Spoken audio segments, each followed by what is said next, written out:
Hello everyone. I think I'm a little bit too close to my microphone, so I'm just gonna move it back a little bit.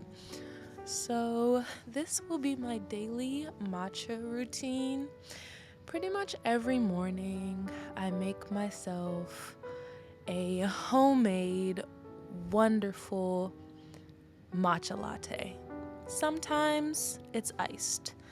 I don't put a lot of sugar in my matcha latte, so sometimes I don't put ice because I want to maintain the level of sweetness that it does have. So here you see me pulling out all of my necessary tools and ingredients, and I pulled out 2 different cups this time because honestly, I hadn't decided if I wanted to do the whole no ice. If I don't do ice, I do the smaller mason jar, and if I do ice, I do the larger mason jar, which we'll be using today.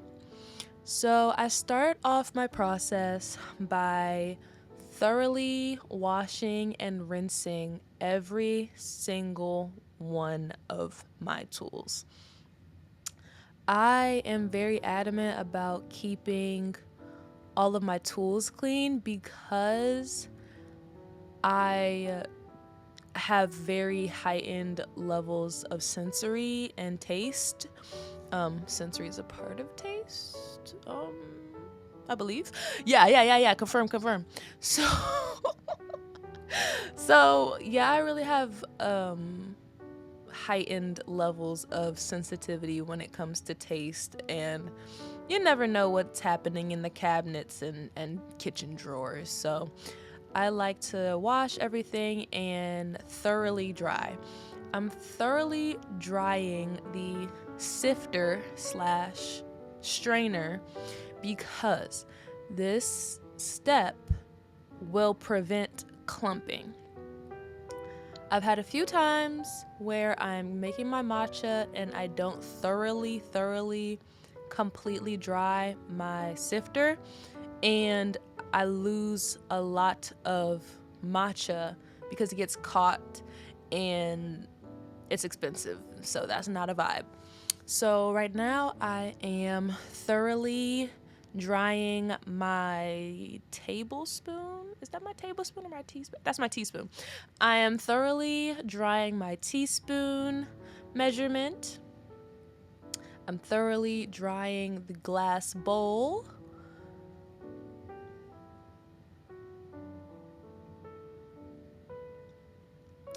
And now that was my teaspoon.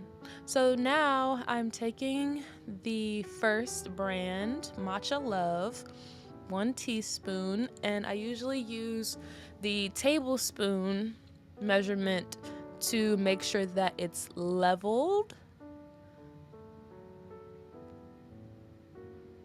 I have to do this process very slowly because I end up accidentally dropping a lot of it if I don't do it slowly. So here I put a little bit too much force, and I don't think that the sifter was fully secure on top of the bowl, so I kind of felt like my tools were showing off or showing out in front of company. It was slightly, I don't want to say embarrassing, but it's just like, it's only like the second time it's happened out of the 4 months I've been making matcha, but I had to do an alternative and just be professional.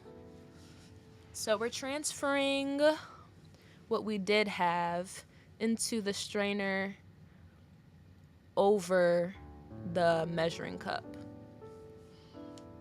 And as you see, I like to get every last bit. So we're back on top of the glass bowl.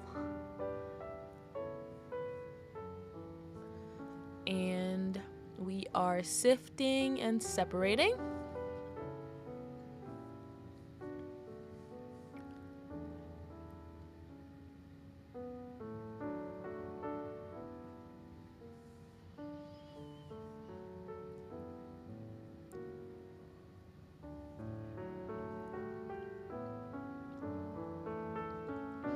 So now we are getting the remainder of the matcha and transferring it to the sifting tool.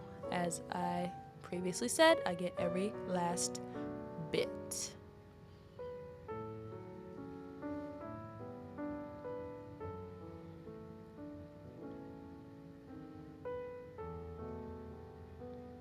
Yes, tapping it, like transferring or going in between tapping your sifter and using your spoon or whatever utensil you're using to get the product through is a great way to make sure you get everything.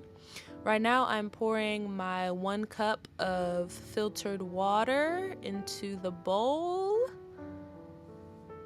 And by the way, I really had to experiment with my ratio because my first time making it was super watery because I was eyeballing it, and once you add the milk, it dilutes the matcha. So it took me a long time to get to this ratio that really works for me and is not too much sugar. But I've also gone to the opposite side of the spectrum where my finished result was like forest green, which is probably way more than the daily recommendation of caffeine intake. And it probably explains why I couldn't or didn't have the desire to go to sleep in the evenings. So I decided to pull back a little bit on the strength of my matcha because I was running through my cans super quickly. The lack of desire and motivation to go to sleep in the evenings, and also just the caffeine intake. So this ratio is really it's essential for me in terms of maintaining my inventory, and I love it. So if you haven't had a ratio explanation that you would like to base your personal ratio off of, please feel free to utilize my ratio as a starting point and then increase your sugar or decrease your sugar and change the sweetener to maple syrup. But I use 1 cup of filtered water. I use 1 tablespoon of turbinado sugar. I use 4 ounces of oat milk.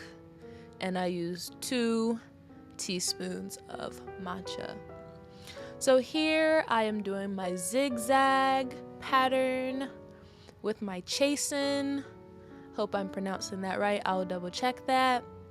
Sometimes I do circular motions to make sure that I am gathering any of the particles that have been sitting at the bottom of the bowl or just naturally, based on gravity, just sit at the bottom of the bowl. So as you can see, I do this for a while, that I had to speed it up. And then just for you all, I was really doing it for the gram. I transferred the matcha itself into my mason jar first. I don't usually do this. I usually just skip the aesthetics and mix everything right into my bowl. But for the sake of this video, I think this is the part most people look forward to, so I decided to do that. And then we are adding my beautiful ice. I wish it was a different type of ice. I'm not gonna say either of the franchises because I'm not getting paid for it, but there's a certain ice that I really do like. But anyways, we have ice, which I'm grateful for. Good on me for getting the ice trays. So this is the finished product. So yummy, so delicious, and happy matcha.